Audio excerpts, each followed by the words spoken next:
Hey everybody, we're in Moncks Corner, South Carolina once again, and today we're at Old Santee Canal Park. Now I look back in my history, I have been here a little over 3 years ago, so that's been a long time. I used to come here all the time. So, are you ready? Yeah. I'm ready too, so let's go.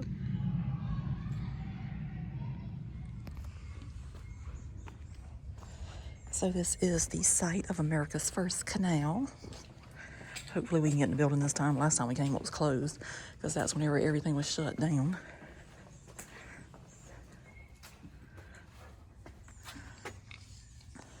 And this talks about lock gates and hollow quinine stones right there.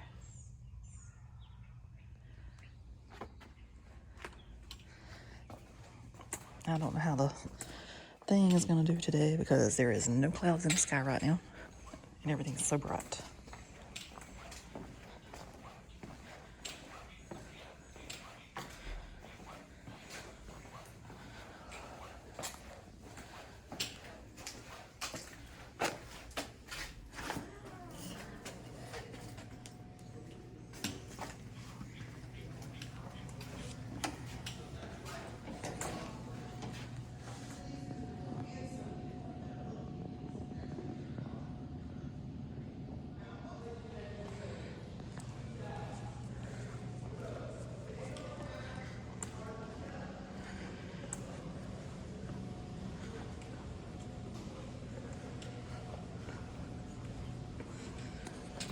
This is the bluff exhibit here. So what we're going to do, we're going to go ahead and go outside because we got a field trip going on.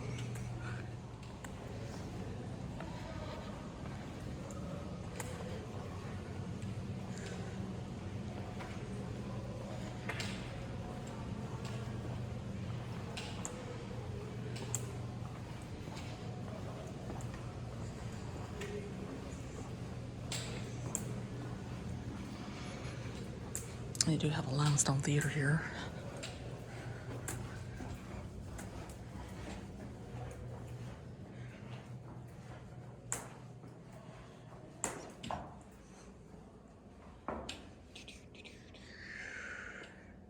I don't know if it's going to play right now.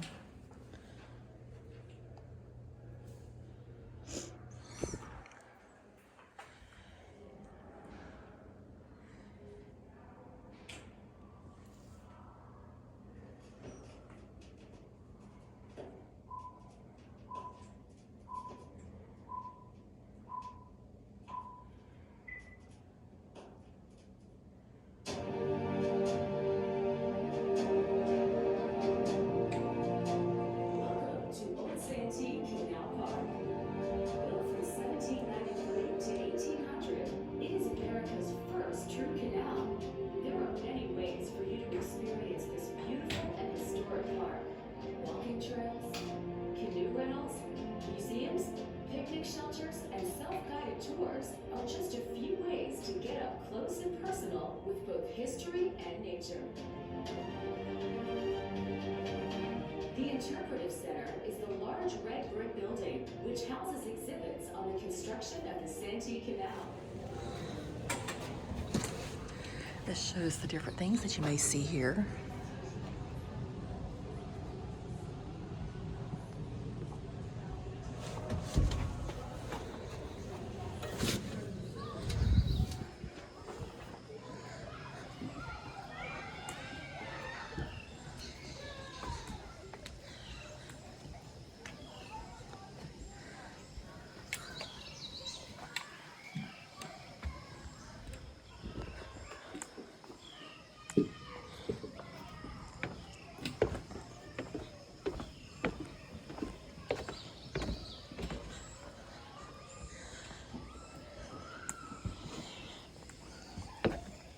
Like I said, there's a lot of field trips going on today, so you're probably going to hear some screaming children. But they're having a good time. They're out inside and enjoying nature, so it's a wonderful thing.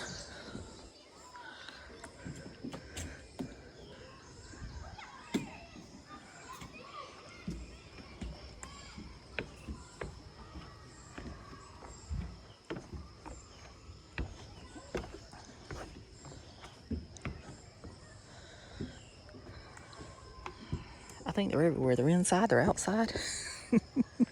Must be the whole school district. And I know, and we didn't even see any school buses outside. That's what's most shocking. They could have.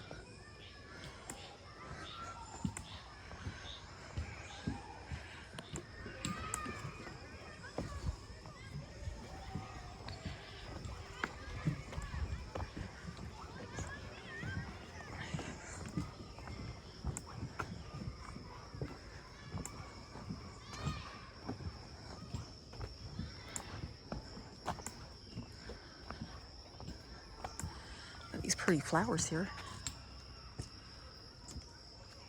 So then you can go this way. That's the Osprey Loop or the canoe dock. This is also the Osprey Loop. And this other direction will take you back to the building we just came out of. So we're going this way.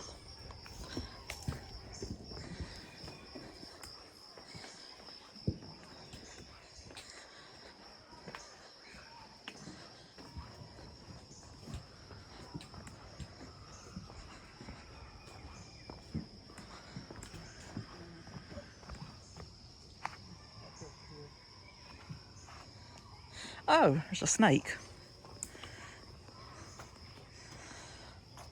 I'm looking for alligators. Mom already spotted a snake.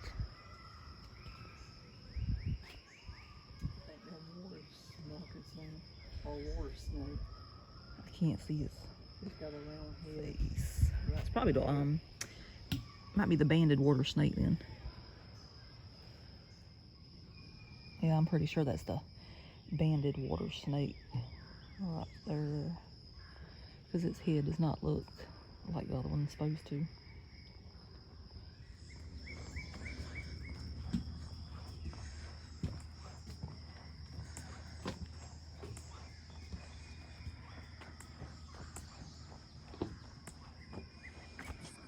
So this lets you know that that tree right there is a bald cypress.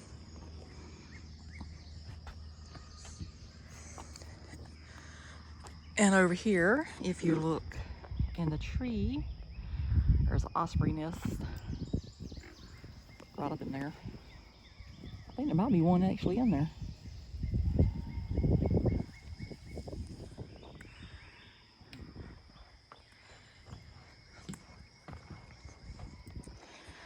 And this talks about ospreys.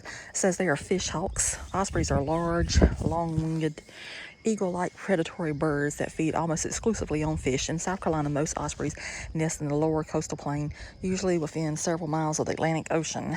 Although the species is also found breeding along inland rivers and lakes. Unlike bald eagles who snatch prey from the water surface, ospreys usually dive at fish. Typically, an individual osprey flies to a feeding area, beats its wings rapidly, and hovers in a stationary position for several seconds before either moving to another vantage point or plunging almost vertically 20 to 30 meters to crash feet first through the water surface after a fish. After they snatch the prey, ospreys fly from the surface, shaking their wings vigorously to remove excess water, and then orient their prey aerodynamically head first into their talons. The outer toes of osprey are reversible, enabling them to grasp fish with 2 toes forward and 2 toes back with each foot. Sharp spicklers on the lower surface of their toes further enhance their ability to carry their slippery prey. As a result, once an osprey has grasped a fish, it rarely loses it. So there is an alligator over there moving in the water. I don't know how good it's showing up on video though. That one looks pretty large.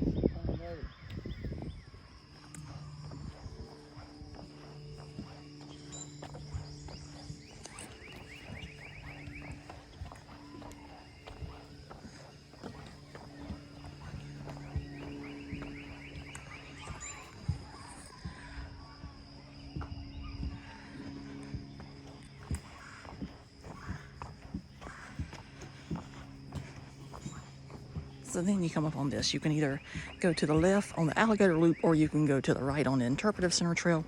We're going on the alligator loop.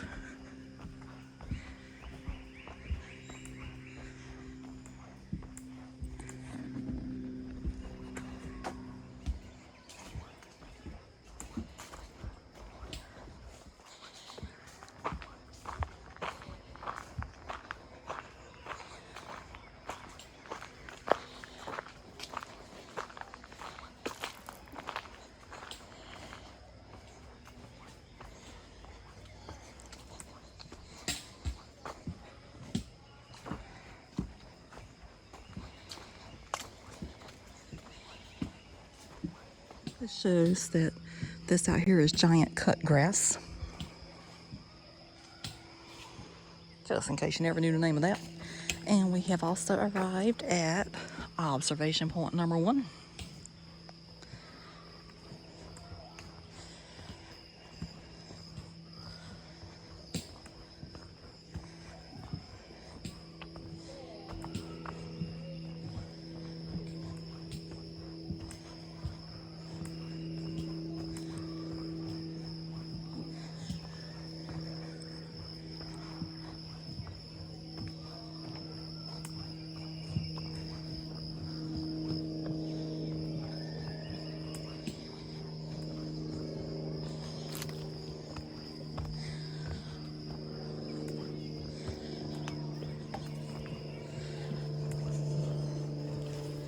Guess they're trying to keep it natural in here because I don't remember ever being this grown up.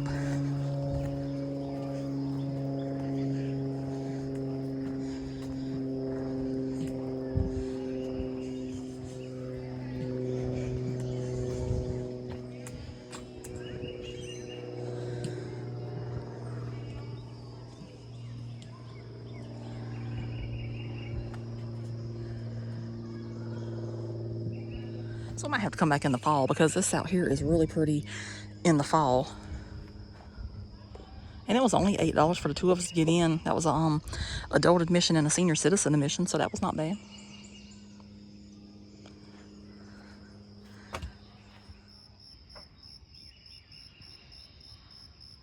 Okay, now we're up on observation point number 2.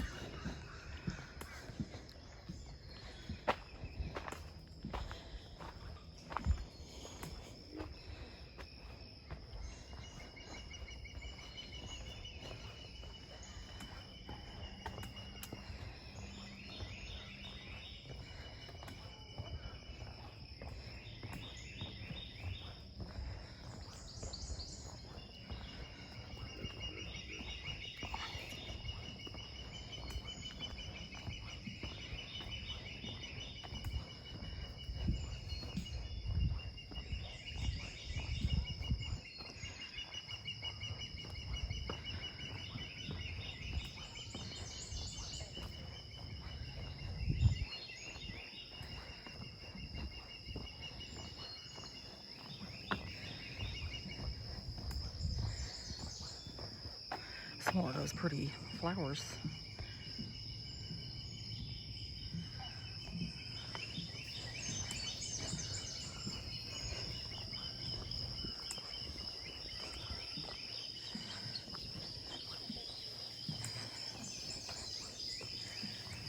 Oh my gosh, there's a great blue heron over here. Maybe he won't fly away.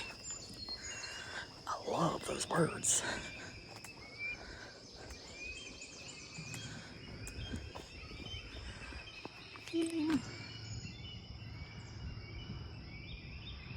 So pretty.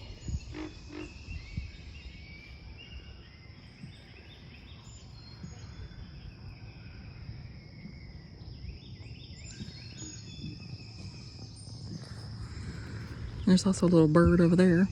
So this over here says that wood ducks, which I'm not sure I'm pretty sure that's not what that is. But anyway, it says, as the name indicates, the wood duck is found in wooded swamps, rivers, and ponds. The male is brightly colored with a swept back crest, while the female is duller with a tear-shaped eye patch.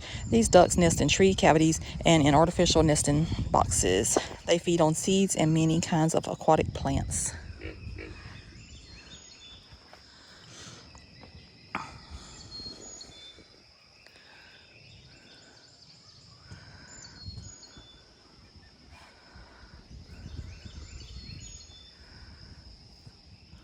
Of course, as soon as I turn the camera off, my great blue heron decides it's going to get in the water going after something. Missed that. Watch, now he's going to get back up there and act like a statue again.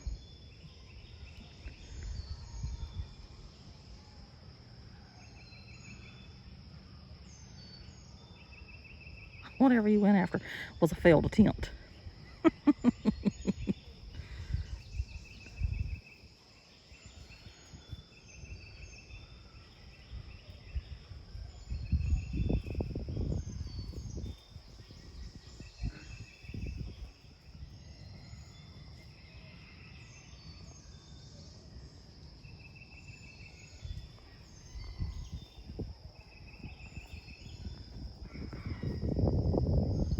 This talks about the southern wax myrtle, and it says the southern wax myrtle is a native plant to Old Santee Canal Park.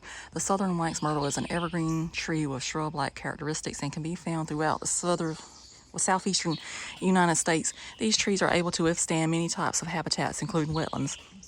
The leaves of the wax myrtle are serrated, feel leathery to the touch, and produce several aromatic compounds. The wax myrtle produces small, round fruits which can be seen along its branches. And the uses is the wax myrtle seeds provide food for the Carolina wren, South Carolina state burn. The waxy coating of the fruit can be extracted and used to make candles. And elements of the plant, such as the leaves, bark, and fruit, have historically been used to treat a variety of medical ailments.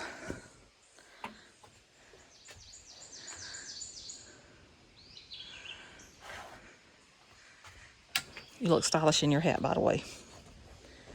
So this over here says sounds of nature. Listen, filter out the sounds of the city and focus on nature sounds. What do you hear? For much of the year, a chorus of frogs is serenading you. You might also hear a woodpecker drumming on a tree in search of insects, or the melody of a Carolina wren song. Squirrels chatter in the branches, and cicadas hum an incessant tune. The sounds of nature are all around you if you will listen. So today we have a lot of school children enjoying the nature.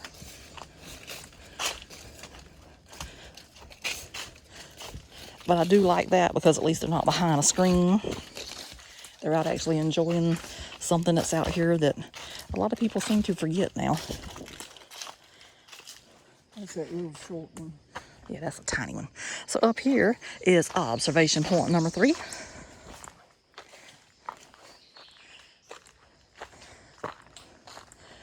I guess you're going to stay up here? I am. Yep. This one is little Rudy right here. Mom says she's conserving her energy.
And we're coming up where you can see the great blue heron from the other side. And he's still in the position. But you know, they can stand there for hours like that.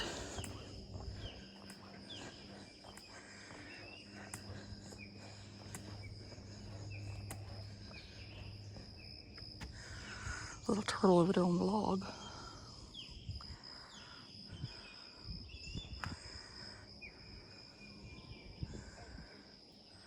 Just noticed that we do have one cloud in the sky now. Maybe the rest of them will decide to come out as well. I like that much better for my videos and photos.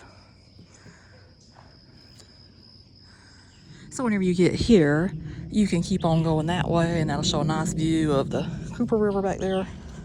Or you can turn to the left, which is what we're gonna do, and keep going on the alligator loop. Because this way will take you on the canal trail.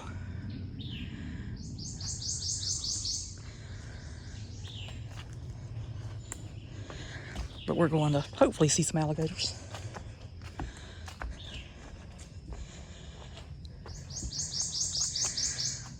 Up close anyway. I saw them from a distance.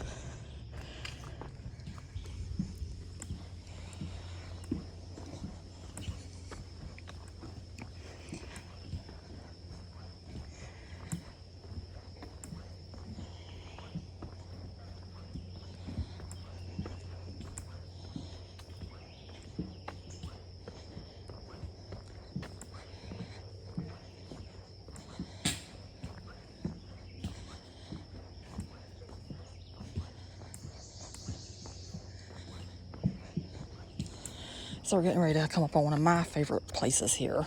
I just think it has a beautiful view. I mean, I haven't been here in over 3 years, but I'm gonna guess the view is still the same. I would hope it is.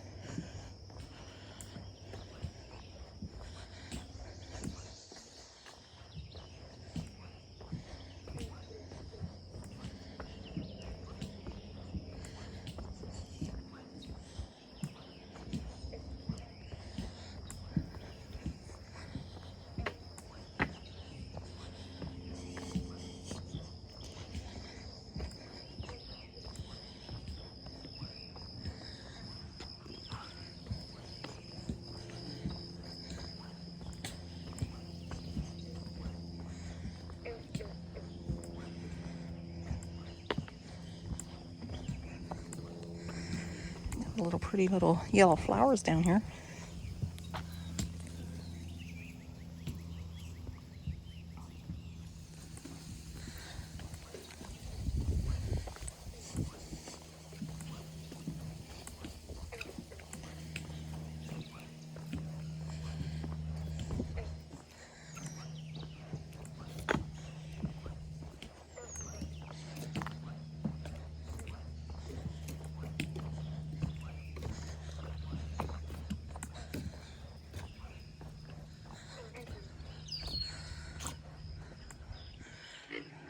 Yeah, 2 turtles.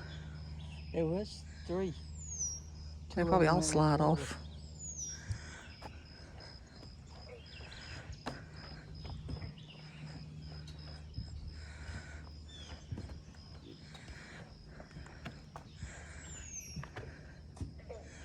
This is always so pretty right here.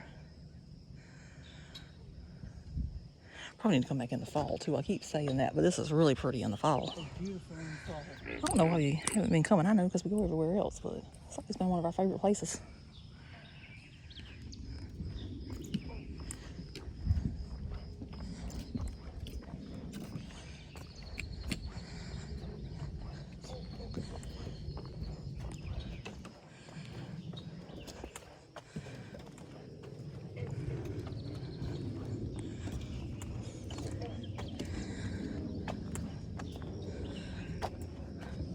Look how pretty that is.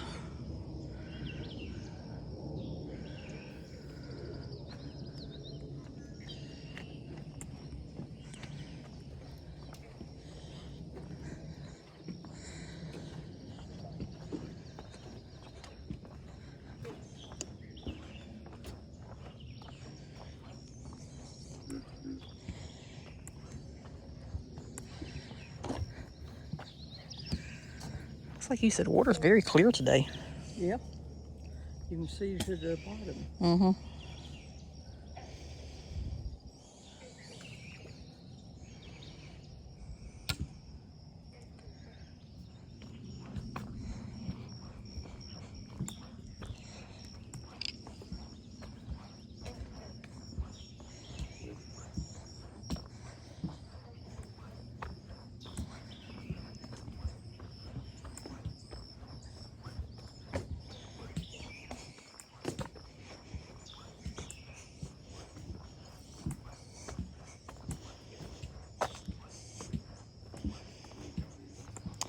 So that right there is one of the most photographed spots in the park because you got the 2 trees right there. So pretty.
So we're over here at another board that talks about ospreys, and it says ospreys build nests on man-made structures such as light and telephone poles as well as trees. These birds weigh about 3 pounds and the wingspan can reach 5 to 6 feet. They are also called fish hawks as their diet consists almost exclusively of fish. Their habitat includes almost any expanse of shallow, fish-filled water, including rivers, lakes, reservoirs, lagoons, swamps, and marshes. Because of their inability to dive more than about 3 feet below the water surface, ospreys gravitate towards shallow fishing grounds, frequently but deep water, only where the fish school near the surface. An osprey may log more than 160,000 migration miles during its 15 to 20-year lifetime. Fun facts. Ospreys are unusual among hawks in possessing a reversible outer toe that allows them to grasp with 2 toes. That's what we read over there. They breed on all continents except Antarctica and South America. Ospreys are excellent anglers. Over several studies, ospreys caught fish on at least 1 in every 4 dives, with successful rates sometimes as high as 70%. Got me beat. Right now I'm 0.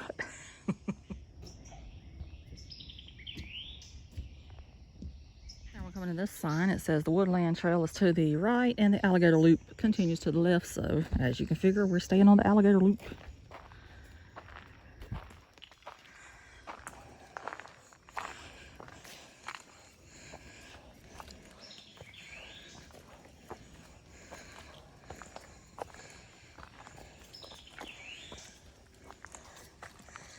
So this sign says that these are the southern shield ferns. And right there you also have your limestone bluff as well.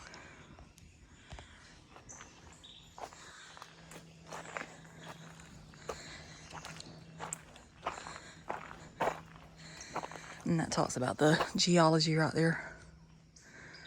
You got the topsoil, the Ashley Formation, and then the Santee limestone. And they do have security cameras in use over here, which you know they need because you can see people's carved over there into the bluff. Here we have the amphitheater.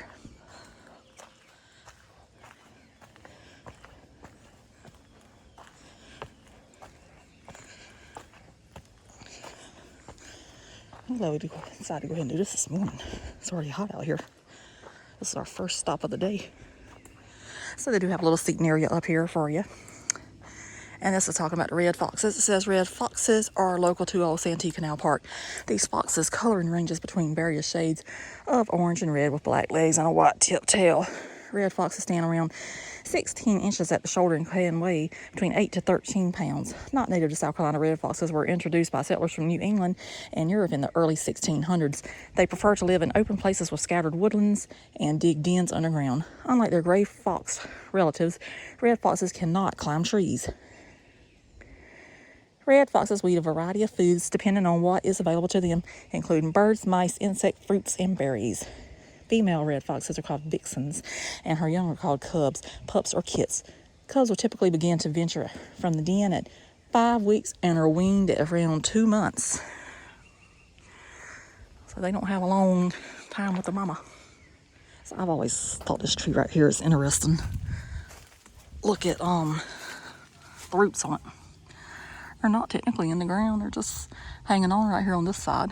And over there, they're kind of in the ground, but I always like this. I don't want to be there whenever it decides to fall, but you know, it is pretty cool. So it says that little trail right there is the Lime Kiln Trail. Local Stony Landing resident Dr. St. Julian Ravenel started experimenting with lime production in this area in the 1850s. Using limestone marl deposits located along the banks of the Cooper River, he eventually partnered with Clement H. Stevens to establish the Colleton Lime Works at his plantation. Using large kilns like the metal and brick remains seen nearby, which are right there. Limestone would be heated on coal for several days to produce lime, which could then be used for agricultural purposes. Along this trail, keep your eyes open for southern shield ferns, red-bellied water snakes, and Carolina wrens hopping along the ground. It's very, very little.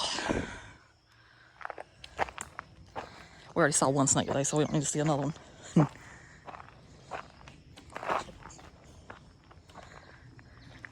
You three folks is down there in trouble. I don't know.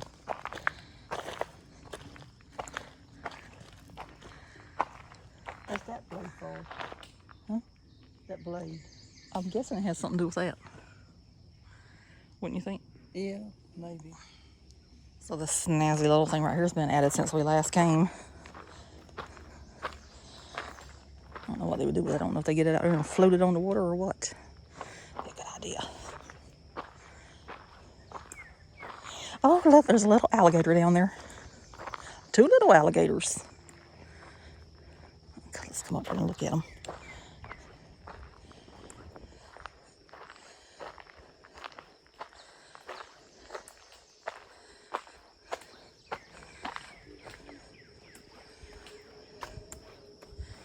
Aren't they beautiful?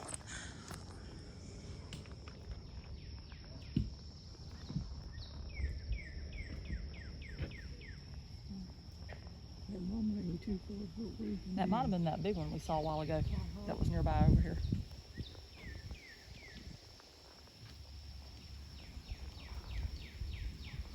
They are just precious.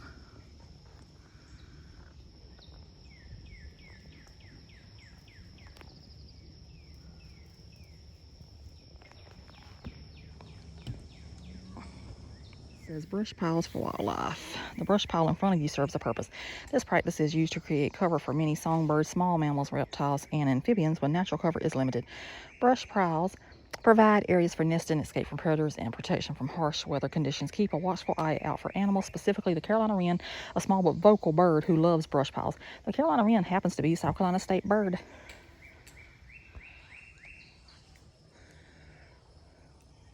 So over here, that big ball right there says fly trap, do not touch, very sticky. Must be some kind of experiment or something. So now we're on another boardwalk for the alligator loop trail. At least we did get to see some alligators. They were babies, but I'll take them any way I can get them.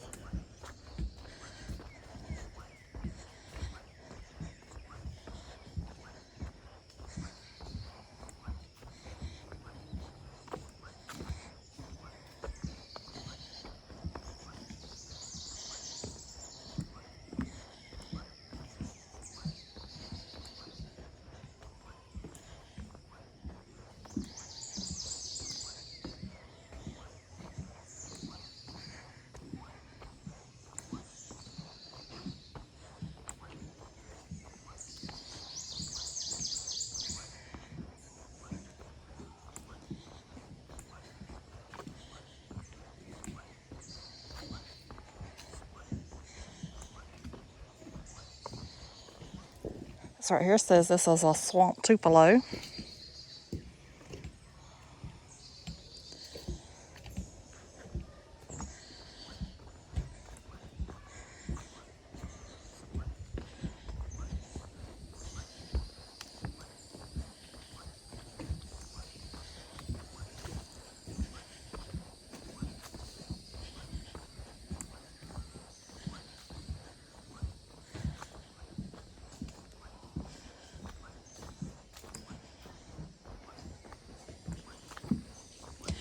So what we could do whenever we get here, we could go on up straight and go up those steps, or we could go to the left right here on the Osprey Loop. So this is what we're going to do so we don't have to climb those stairs. We're going to come this way.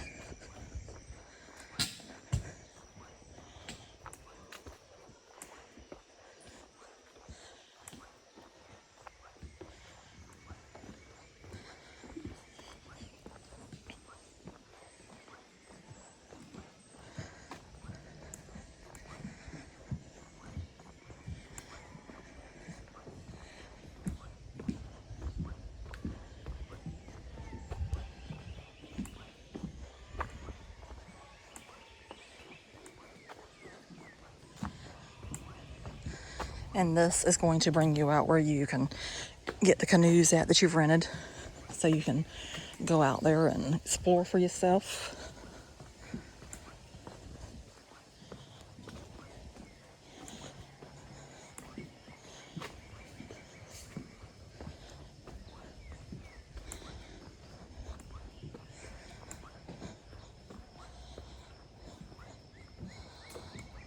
And it says this is a false indigo bush.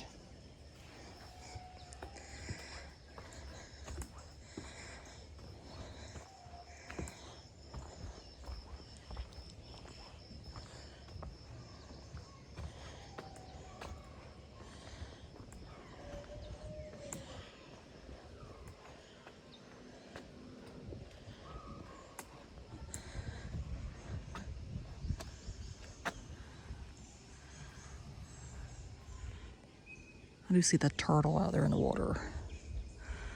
Usually there's a bunch of alligators over here, but I don't know. Maybe they didn't know I was coming today, so they couldn't make my video. Who knows? That was the wax myrtle right there. That little turtle is just chilling on that water, on a log.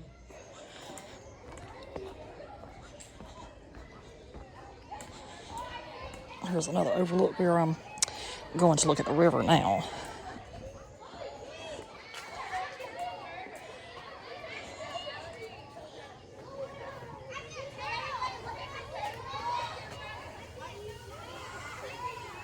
Okay, this is the fitness trail right here. So this says, welcome to Old Santee Canal Park, home of the first summit canal ever built in America. Built in 1800, it connected the Santee River to the Cooper River. Along this trail, you will learn about the canal, how it was built, what purpose it served, and what eventually led to its dissolution. The path that you are about to begin follows along the Cooper River, named for Anthony Ashley Cooper, 1st Earl of Shaftesbury and Lord Proprietor of the Carolina colony. This particular part of the Cooper River is now known as a tail race, which is a water channel below a dam or water mill, which was created in 1939 after the completion of the Santee Cooper project. Walk ahead to learn more about the canal and how the Cooper River has changed over time. Now, I don't think I want to try that because that looks very rooty, but if I was in better shape, I would try it. But as they say, not today. So I should just take myself right over here and we will go see the river.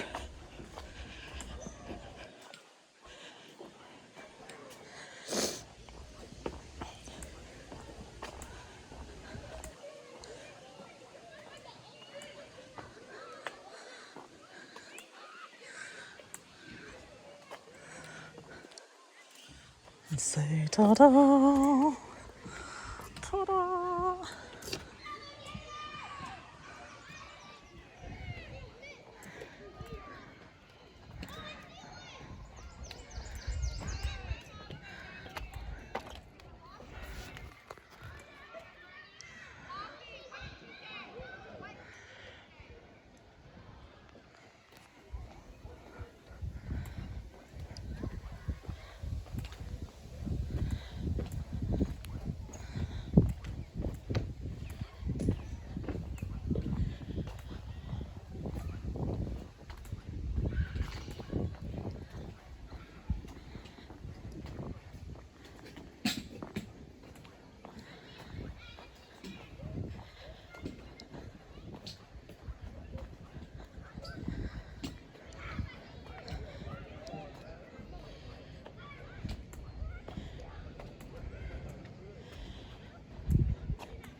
Isn't it beautiful? And the clouds are finally appearing after I've complained all morning about clouds not being in the sky. So this is the Stony Landing house right here. We've been in there a few times. Whenever they used to open it up during Christmas time, it was so pretty in there. So here's the front of the house. I absolutely adore that porch. And what I also like is that you can walk underneath the house. I think if I built a house, it would be like this. Just so I could get underneath it and cool off during the summertime. I know. And I love all the brickwork and everything. It's just so beautiful.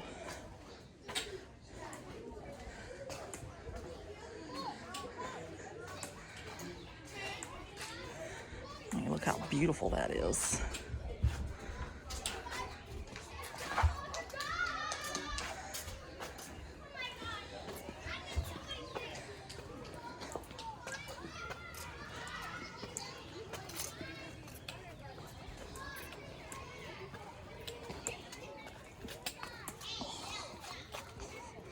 And this says Stony Landing House, circa 1843. The Stony Landing House was built on land which was once part of the 12,000-acre Fairlawn barony. Fairlawn was granted to Sir Peter Colleton, son of the Lord's proprietor, John Colleton, on September 1678.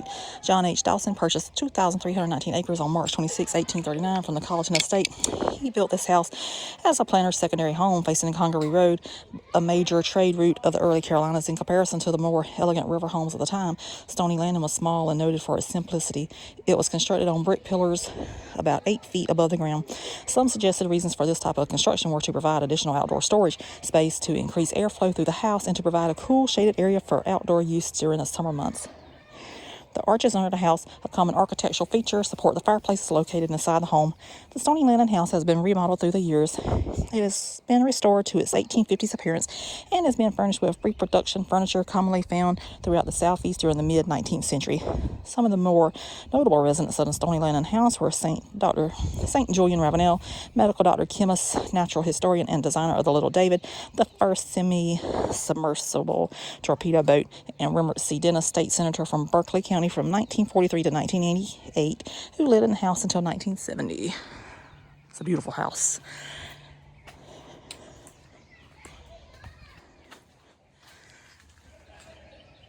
Maybe they'll have it open another time whenever we come back at some point in our life.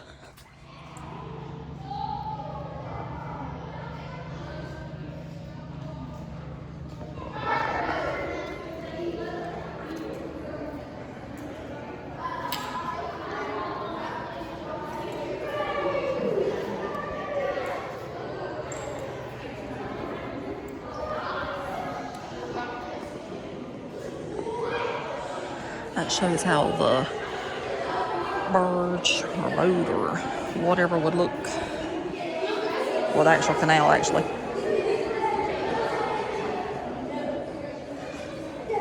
Because you can see the doors we just walked through. That's pretty cool.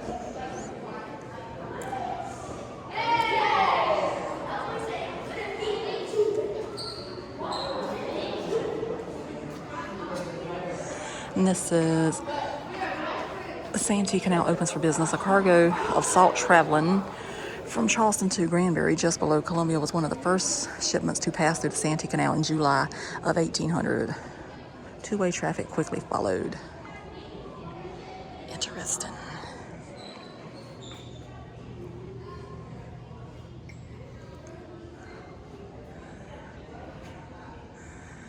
And it said the end of the era, steamboats began to ply South Carolina's rivers in the 1820s. Soon, large, shallow draft paddle steamers loaded with 600 bales of cotton and pushing 400 or more men barges made trips from Columbia to Charleston via the Santee River. In the last years of the canal, the early petitions to close the canal met with opposition from the populace around Biggin Creek. Evidently, while upland planters now had alternative routes for the cargoes, plantations bordering the southern end of the canal still wished to use it. The canal company finally sold its holdings sometime during the 1850s. It is believed that the lower reaches of the canal continued to operate until the cotton trade collapsed during the Civil War. It would just be too hard to try to read all this stuff today because we got all these kids in here and they're having a real good time, so I think that's good. And this says this is Colonel Christian Sniff, builder of the Santee Canal. And it says he built the Santee Canal between 1793 and 1800. And the canal operated from the 1800s to the 1850s and was the forerunner of inland navigation projects through the nation. Only small portions of the canal now survive.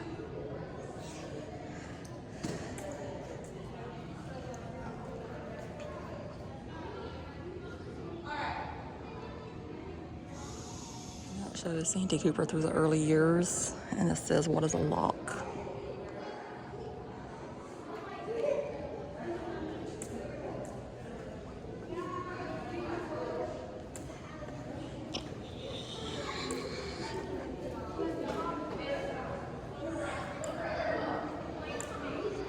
And that is a bust of Senator Remert Dennis of Berkeley County.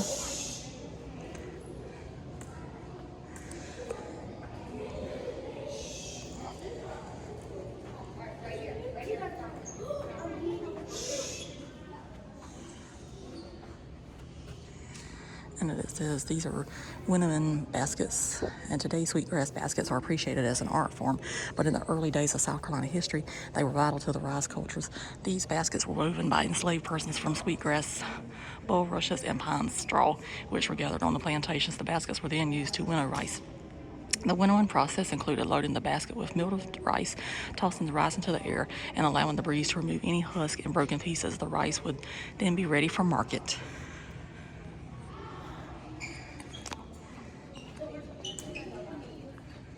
We're going to go to the restroom because y'all have talked. What is the exciting flyers? At 12:30. What time is it? 10:50.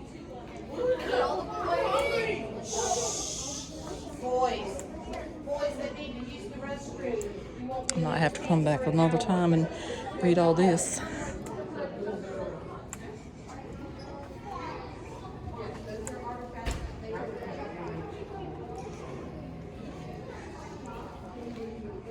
This right here is the Little David.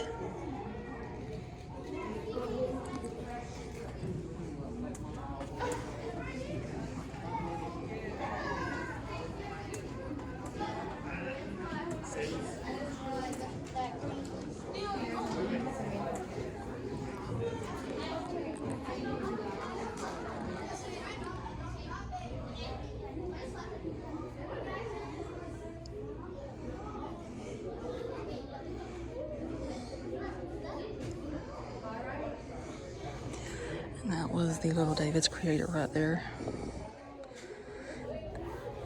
And that's supervised by David E. Ball, which I guess that means what's the Little David. So now we're gonna walk back out of the canal. So now we're walking out of the canal. Came full circle. Except we didn't walk all the trails.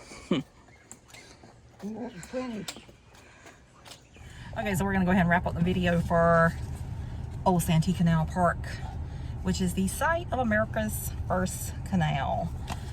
We had not been here in quite a while. Anyway, here's the information about it. And it says, Old Santee Canal history. America's first summit canal, the Santee Canal, began operating in 1800. It was considered one of the crowning engineering achievements and economic development projects of the day. Before the canal opened, crops from the fertile uplands were shipped by wagon or floated down the Santee River into the Atlantic Ocean and along the coast to the busy port of Charleston.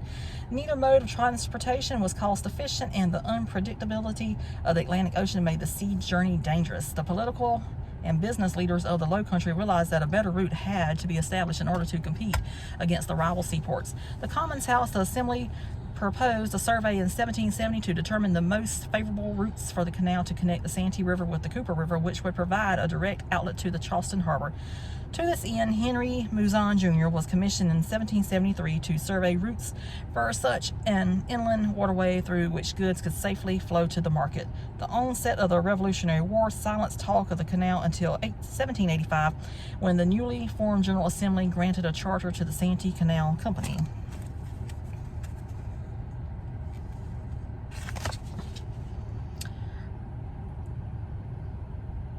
And then prominent among the shareholders was General William Moultrie, who held the unique distinction of serving both as governor of South Carolina and president of the Santee Canal Company. Moultrie wrote to his longtime friend, General George Washington, about the canal, and Washington replied at length, calling the canal project a laudable and important design. It gives my pleasure, well, my great pleasure, to find a spirit of inland navigation prevalent so generously.